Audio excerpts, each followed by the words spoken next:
everybody, welcome to another edition of Another Fine Mess. I'm Roger Gray, along with Mike Vance.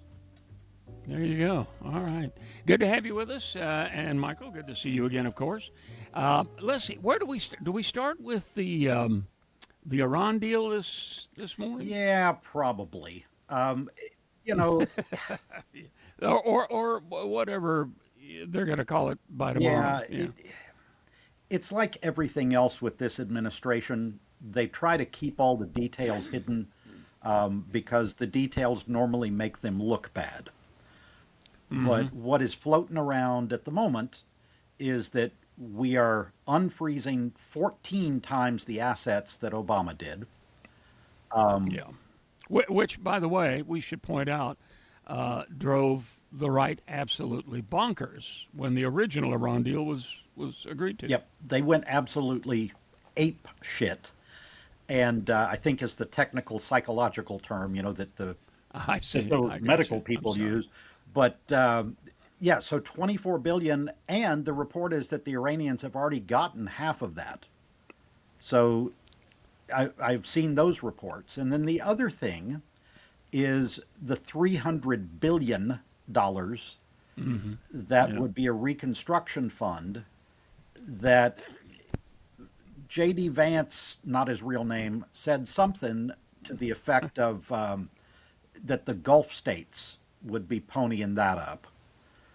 But who knows at this point, because they're trying to keep all the information very secret. Well, and the point you made earlier is a good one. If indeed this were a great deal, we got everything we wanted. Iran is basically bowing to our pressure. It would be all over the front page of even the newspapers Trump doesn't like, but it's not. And even some Republicans are saying, "Hey, okay, give us some detail."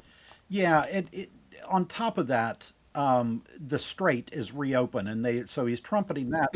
Well, it was open before he started this ridiculous exercise. Of course. The only difference is that now Iran, and who knows, I mean, is Iran more trustworthy than our own administration? For the first time in history, that's a legitimate question to ask. But they are claiming that there is no plan to charge tolls, but that they and Oman will jointly control the Strait of Hormuz now. Whereas before it was considered international waters. A pun I used in my last writing bit, my last essay, is that Trump was going on with Zelensky in the Oval Office some time back about you have no cards to play. Well, it turns out the Strait is a pretty good card to play, pretty good hand.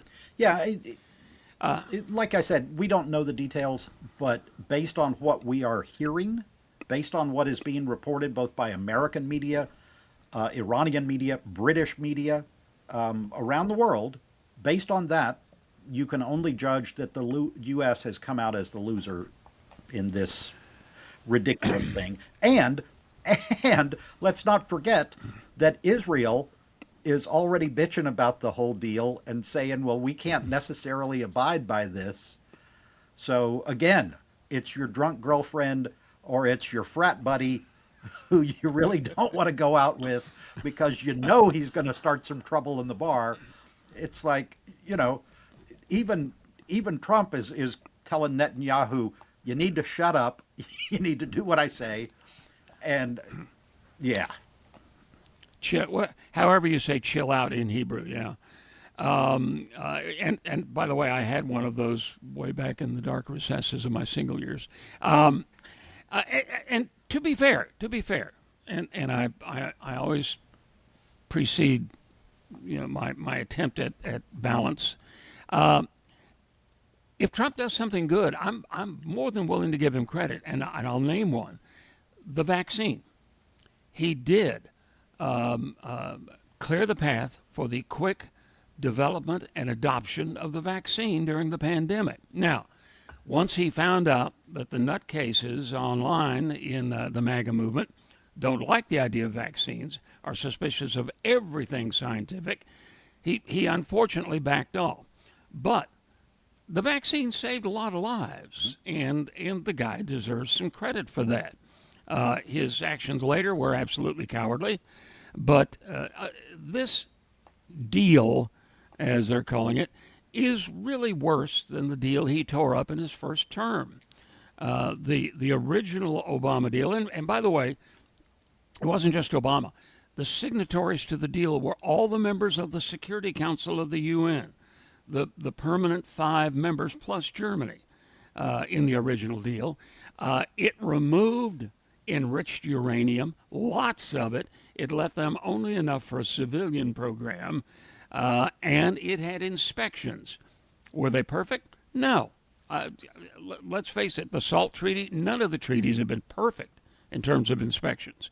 But is that what we're going to get now? Are we going to even be close to that now? Plus, nobody had to die. We didn't have to spend a gazillion dollars on very sophisticated technology, military technology, that has to be replaced, by the way, get people killed on both sides. None of that had to happen, and the strait remained open the whole time. Yeah. So how in the world are we better off? Well, we're not. The current deal is exponentially worse. But you mentioned a couple of things there that I wanted to just back up and underscore. One is the cost, which at least $100 billion, probably much more than that, because they have not admitted how much damage the bases sustained at all. Those are going to have to be rebuilt. And you mentioned probably the big one, and that is this administration has already said that they are rushing defense contractors to replenish the supply of weapons that we have used up, and that is going to cost many more tens, if not hundreds of billions. Another thing that I'll mention is Rubio has been all along giving different messages than this administration has. So that is something that has been going from the very beginning, and you really have no idea what is going on with these people. So you can make the assumption, I think a fair assumption, that things are not going well. They know it, and they're just trying to obfuscate this. Trump's big talking point when he announced the deal was that he saved Israel from being destroyed by a nuclear weapon. Rubio had specifically mentioned previously that no, the Iranians were not close to having a nuclear weapon, but they could in the future. And the whole nuclear thing, well, that can's been kicked down the road. That's not even included in this deal.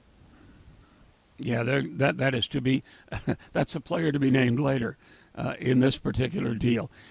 We should say as an aside, look, Rubio's ultimate goal is Cuba. And that's a personal thing for him. Good Lord, I can understand it being a personal thing from him. His family fled Batista, really before even Castro. That's how he was born in Miami. He's a birthright citizen, and a free Cuba, getting Cuba back on the American side of the ledger, is a long time goal for him. And by all accounts, that may well be next, because we've certainly starved them into oblivion with our blockade. That is a beyond shameful policy of the government that they've had for decades, but it has gotten horrible down there. I mean, trash piled up. They can't pay to run trucks to fog for mosquitoes. Those mosquito-borne diseases are running rampant. Sure. It's horrible. They have no fuel. Look, Cuba would be much better off as a functioning democracy. It would be much better off as embracing capitalism. Much better off. Can you imagine? It was a vacation paradise, even when Batista ran the joint years ago. It could be again. It's a beautiful place, but this isn't going to get him there. Yeah, This policy. this kind of is a pointless bit of history to mention, but Castro was open to getting with the United States to begin with, and the United States gave him the cold shoulder based on the word communist, and he, Yeah, of course, sure. turned and embraced the Soviet Union, and the rest, as they say, has been our last 70 years of history. So, We have a history of that, by the way. A lot of people have forgotten that the United States was approached by Ho Chi Minh for help because they wanted to throw off the rule of the French, which they ultimately did at Dien Bien Phu.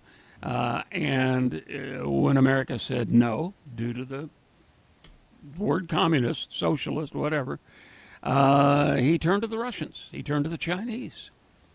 So we have a bit of a history of backing the wrong horse. You know, we let overthrew the me, elected leader of Iran. Yeah. yeah, let me just interject a personal note that the high school I graduated from, John Foster Dulles, was named after the dude that started, pretty much got us Yeah. into Vietnam. So, yay, go Dulles.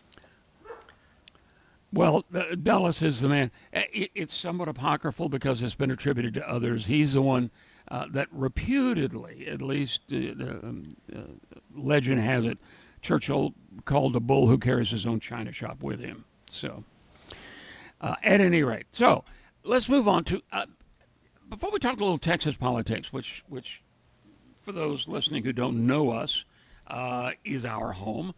Let's talk a little California because, number one, Gavin Newsom, the governor, says he's being investigated by the DOJ along with his wife.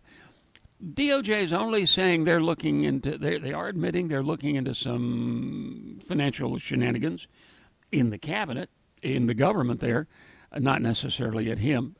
What are your thoughts? Well, I read a big long article about his wife and what they're trying to drum up with her. They're calling it self-dealing in her nonprofit and her for-profit. She has a for-profit that makes documentary films, and they work for the nonprofit as a contract labor source, which is, as long as that is within the bylaws of the organization, you know, the nonprofit organization, that one of their board members can do that, then that's nothing against the law. But they're trying to, I'm sure, tar any way they possibly can. It's interesting because the DOJ in Washington issued a statement saying that it was the DOJ in California that had initiated these investigations. But let's not Okay. lose sight of the fact that they just sent a whole bunch of new DOJ people from Washington to California, allegedly involving the elections and this non-existent election fraud thing that they love to talk about. But yeah, these people that could have been in Washington a week ago, now they can honestly say, well, this originated in California. Yeah, by Bob that we just sent out there on yesterday's red eye. Yeah. Well, and if Newsom's wife hires their pool guy to, you know, paint a reflecting pool in the Capitol in Sacramento, then I'll start my antenna will go up. Yeah. We'll see what happens with that. I wouldn't be. I mean, obviously, if they can tar Newsom's wife, they tar him. As far as he's going to run, obviously, and they'd like to, at least, pull a Tanya Harding kneecap a little bit before the election, before the campaign season begins. You know, the hypocrisy, though, let's not lose sight of that there are still people whining about Hunter Biden over a laptop that he dropped off at a repair shop in Wilmington, Delaware, or wherever. Meanwhile, we got people over here that have backed up a truck, and the administration, that family, has taken over $4 billion and put it in their own pocket during this administration's, I'm talking about the second term only. So what is that, 18 months? Yeah.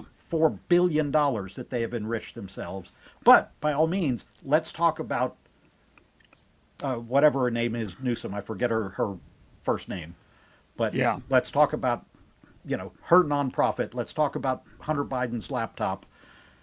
The level is not remotely connected, and the hypocrisy is just off the charts. Well, and let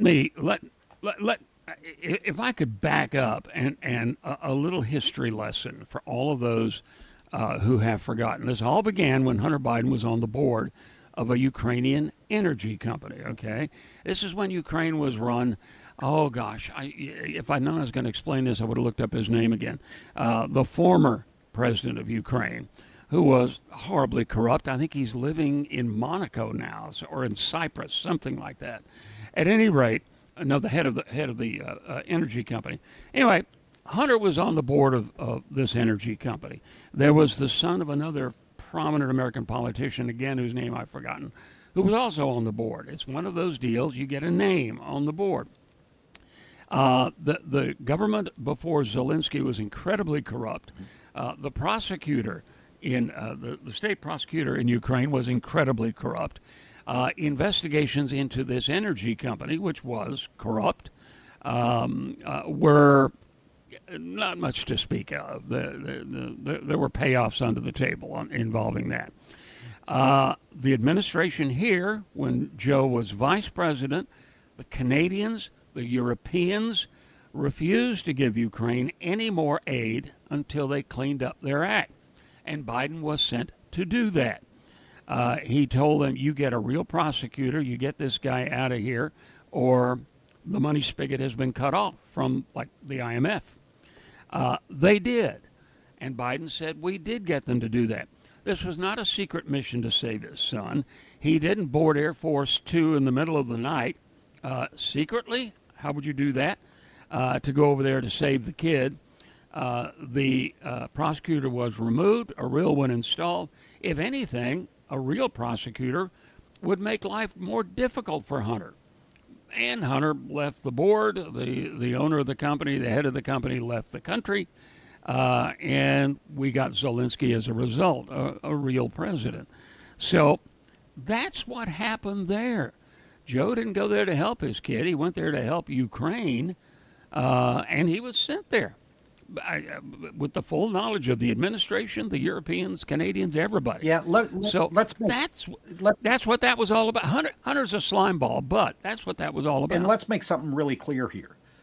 And corporations around the world do this, but when they bring somebody on the board that has the same last name, that is the son of the vice president, from their standpoint, they're expecting, some influence, some good stuff. That's why they're paying him.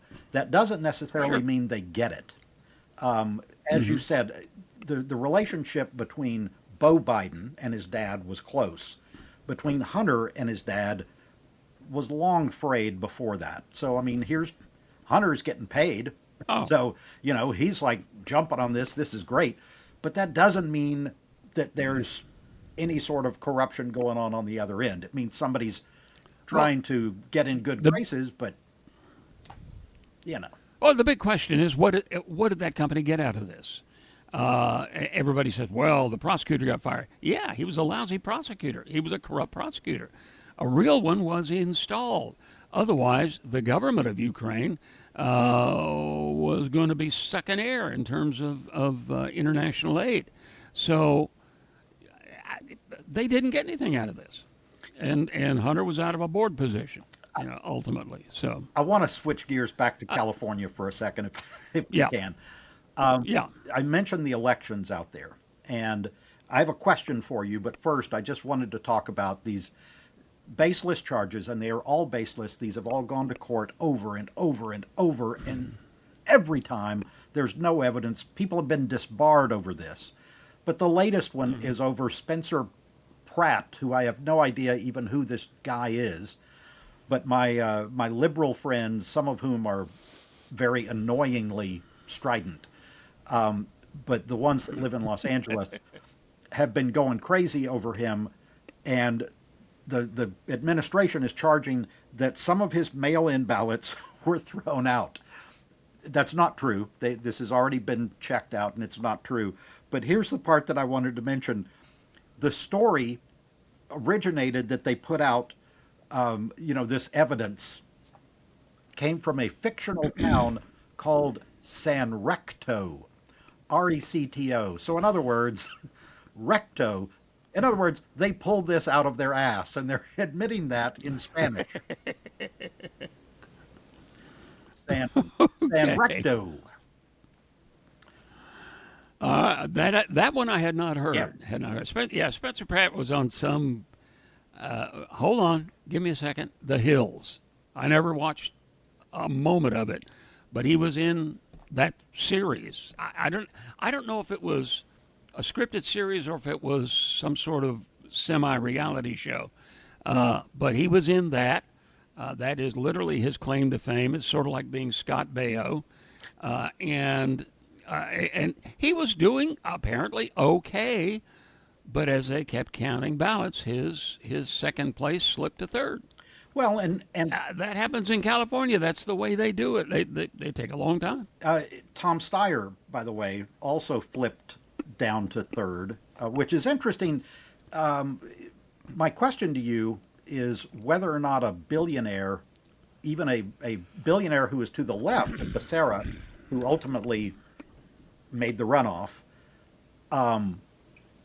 should you trust a billionaire who says that he's totally on the left?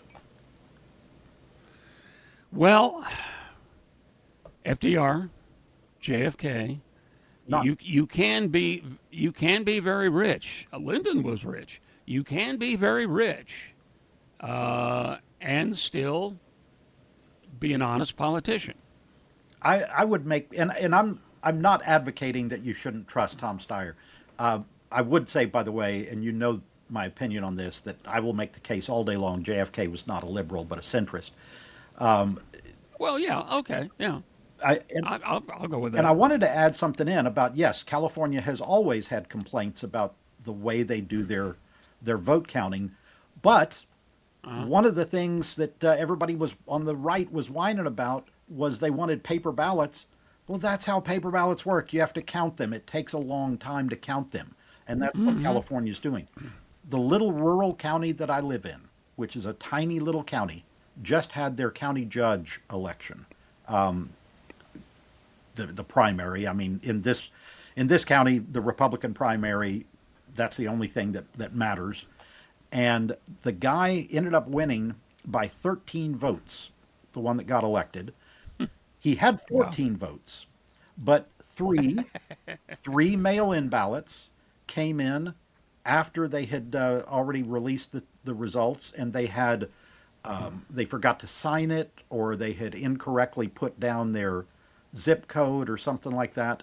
And by law, and this is in Red, Texas, by law, they were allowed a certain amount of time to come down to the courthouse and sign their ballot. So Correct the problem. So those votes narrowed the gap from 14 votes to 13 votes. Okay. So that's what happens with paper ballots. So you, again, like everything else, you can't have it both ways. Anybody remember all the hanging chads back in 2000? Oh yeah, I mean, the come guy, on. famous picture of the guy. It takes sitting off forever. That holding the, yeah, yeah. Yeah, it happened. It can take a while when there's a contested, particularly when there's a contested race, and the hypocrisy of this is, yeah, the Spencer Pratt guy didn't do well, but the Republican nominee on the Republican side that the president backed for governor did, and he'll face what, Becerra? Is that Yep. that going to be the race? Yeah, That will be the race. Hilton, Steve Hilton. Yeah.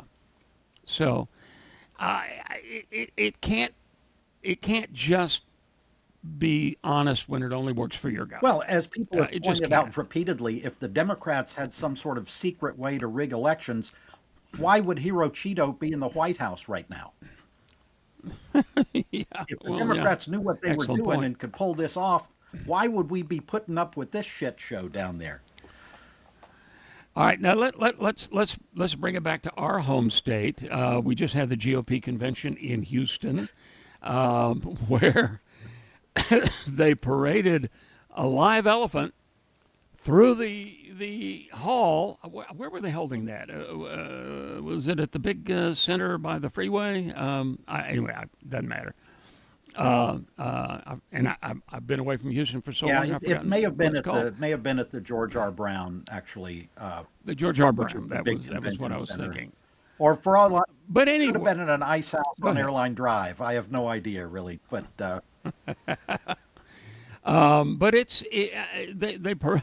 they paraded. I mean, it's the GOP. They paraded a live elephant through there, and it was going so well right up until he stopped and took a giant whiz, a giant piss in front of the crowd. I'm guessing from an elephant, the puddle was pretty big. it was. I saw the video, and And people are like jumping back and whatnot.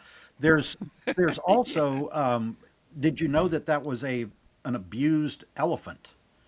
That they no, had rented it from this place that has a whole bunch of wow, charges against it for oh, not taking care of the animals and for letting the animals harm people. There was some woman that got injured by a camel that this firm rented. huh. So that's a new a new layer of controversy to the whole pea and elephant story. Elephants Are Us is something like Yeah. that. Yeah.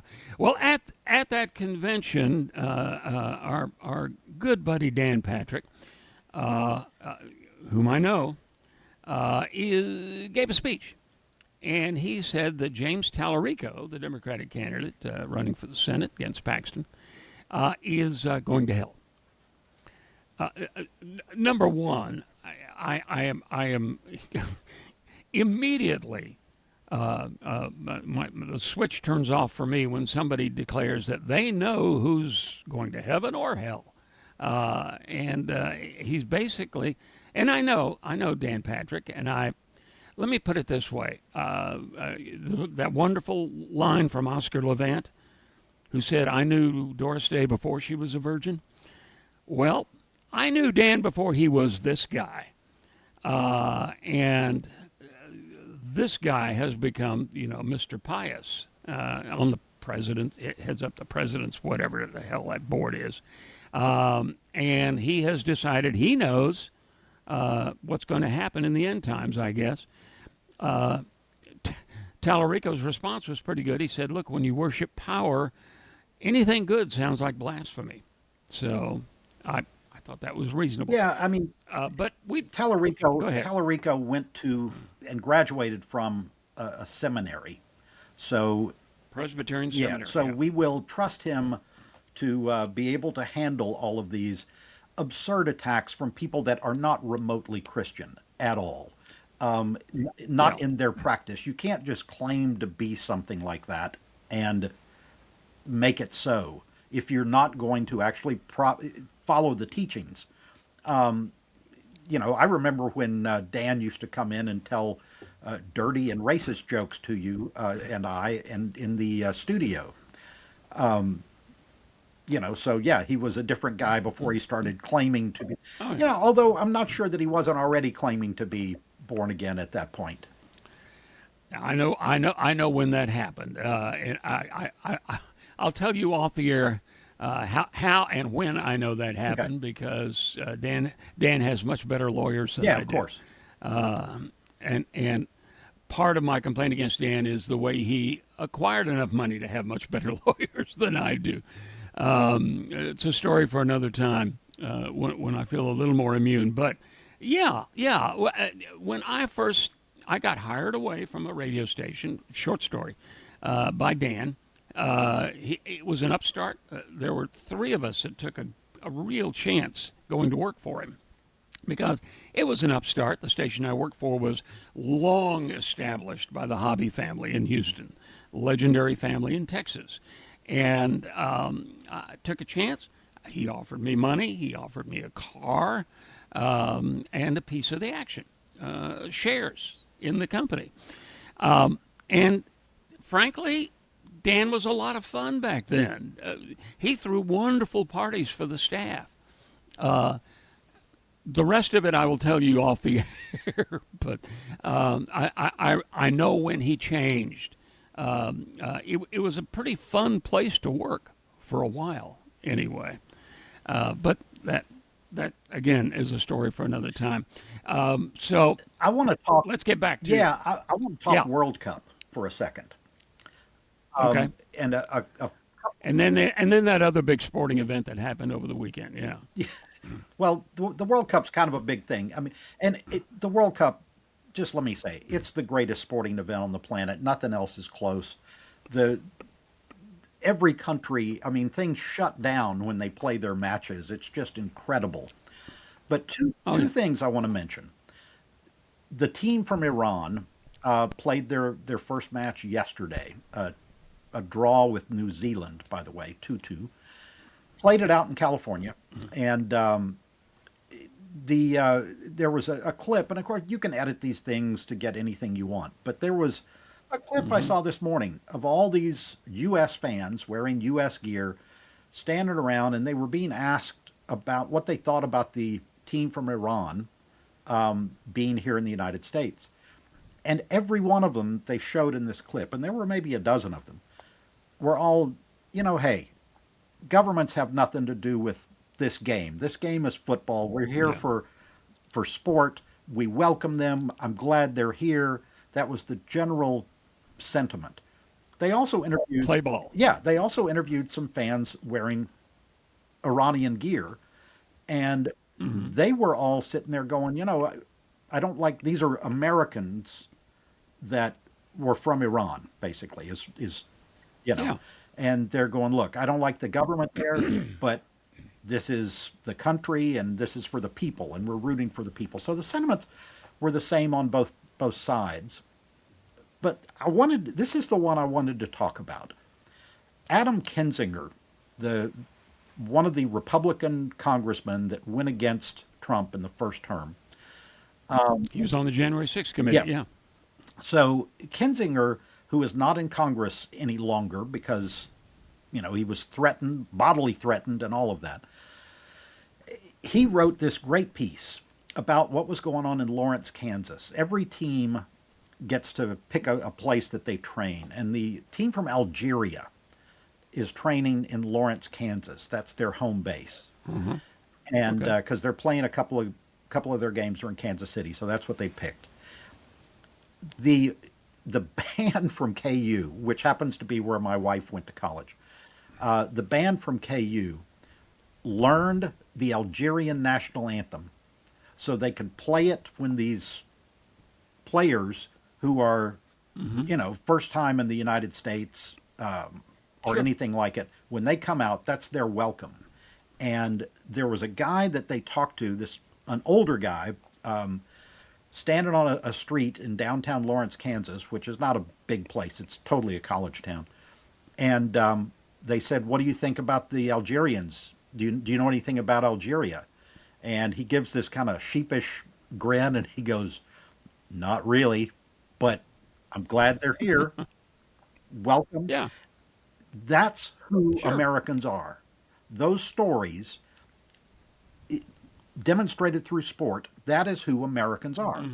You take out this hatred being spewed out of this administration, and some hatred, unfortunately, being spewed back. But who Americans are at their root, that's who they are. That's who we are. And Yeah. it bothers me intensely when I hear people say our country doesn't exist anymore. Well, that's bullshit. It does exist. It absolutely exists in its people. There, my soapbox is done. No, no.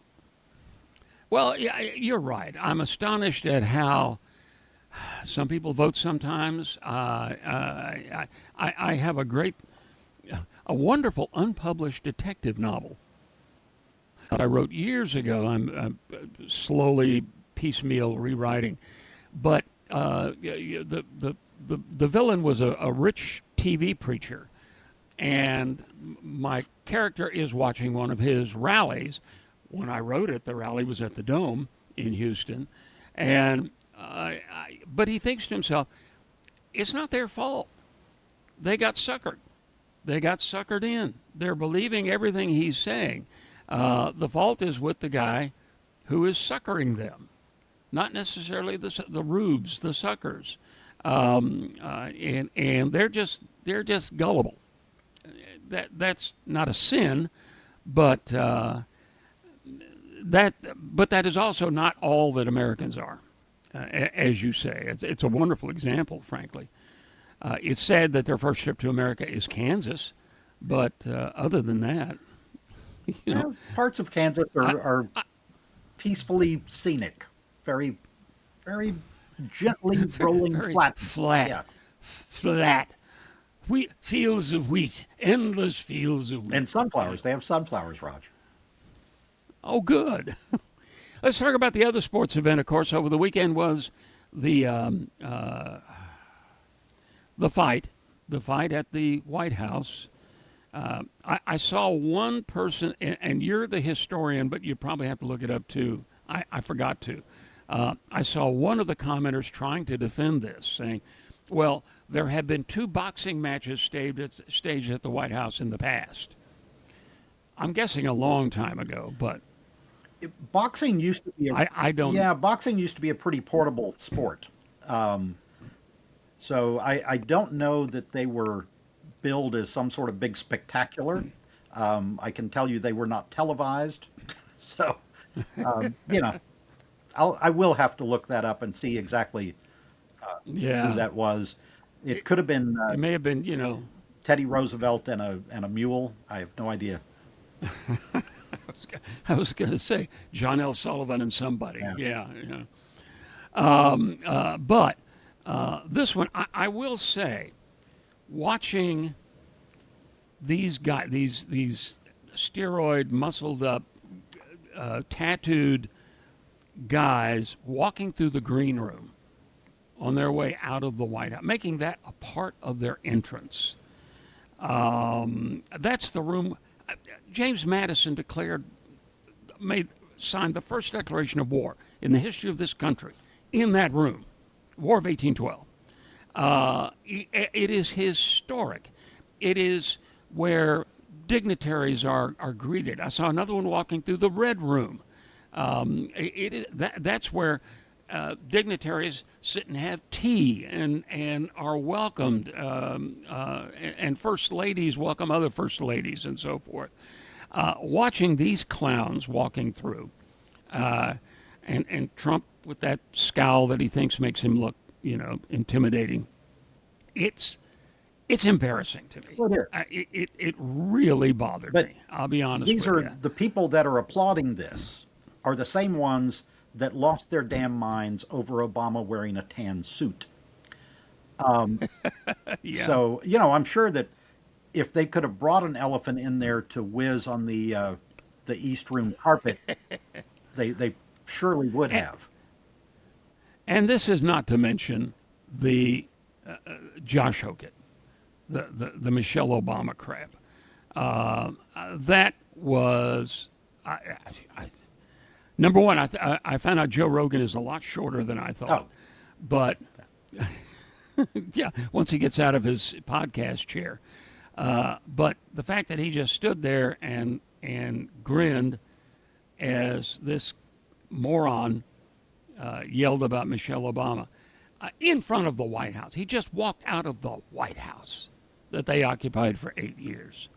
That told me everything I needed to know about this event, everything else. And by the way, they were paid in crypto. Trump crypto, which was his, Liberty Financial, a sponsor of this. Yep. So he was invested in this. It wasn't just a birthday party. It's vulgar. It's tasteless. In other words, it's the perfect metaphor for this administration and the dude in the chair. All right. We're at the end. We have mentioned history. Have you got a weird historical fact for us? I do, and I Okay. want to talk about. We'll stay with President. Mike is our resident historian. Yeah, For those it, who are new. cheap plug. I have 19 history books. Find them and buy them all because I really need the cash. And Lord knows, They really are good. yeah, Lord knows, we don't Mike get is a hell of a- dime. We don't get a dime for this. He's a hell of a good writer. Good writer. Anyway, So I want to talk about parrots, and specifically Okay. parrots that talk dirty. because there's a story, and there's, if you want to, there's a couple of great jokes, and I'll end with one of those, just because I love the joke. There's a story, if you go to the Hermitage, which is Andrew Jackson's home in Nashville, Tennessee. Andrew Jackson, by the way, one of the worst presidents, a Democrat, one of the worst presidents we've ever had in our history. So Andrew Jackson had a parrot. He had bought it for his wife.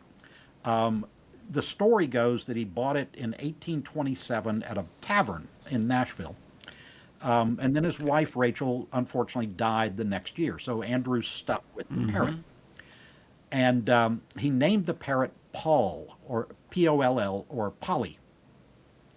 So, which is, I'll get to in a second.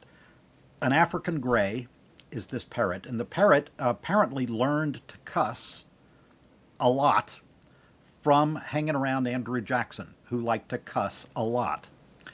And when Jackson died in 1845, they had the funeral at his house at the Hermitage, and the parrot, as people are gathering, was so upset by all of the people coming into the house, this big crowd, that it started, shrieking and cussing so badly that they had to haul the parrot out of the house. The parrot could not attend Andrew's funeral.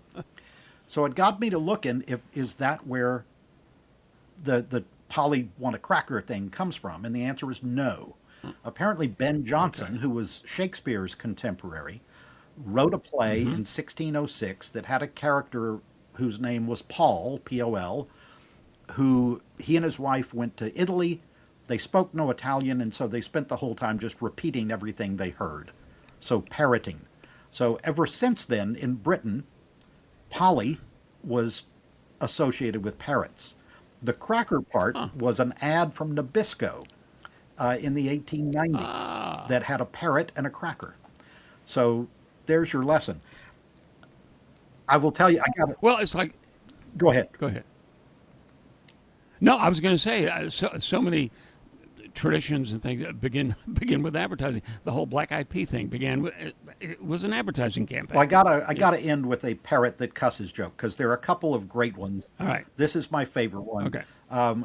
Woman goes to the pet store. She wants to buy a parrot, and the guy's like, "Yeah, lady, I don't know. This parrot we have here, he's he lived in a house of ill repute, and his language is really bad. And I feel you're a nice lady. I don't want to sell you." She's like, "Oh, we're grown ups. That's fine. We can take it."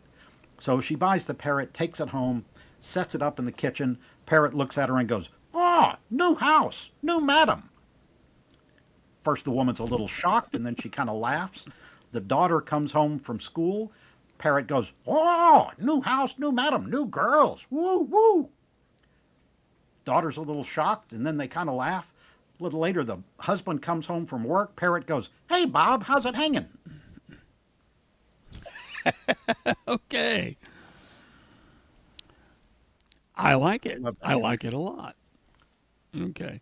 On that note, on that disreputable note, we're gonna have to wrap. We're gonna have to wrap it up. Michael, thank you, of course. Appreciate it. And by the way, hit like, and you'll find us where everywhere. Right? At every podcast dispensary, and that's what I'm calling them from now on, because we're only legal in certain states.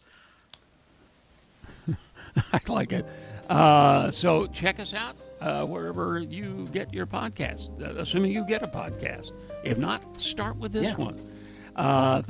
Thank you, everybody. We appreciate it, and we will see you next time for another fine mess.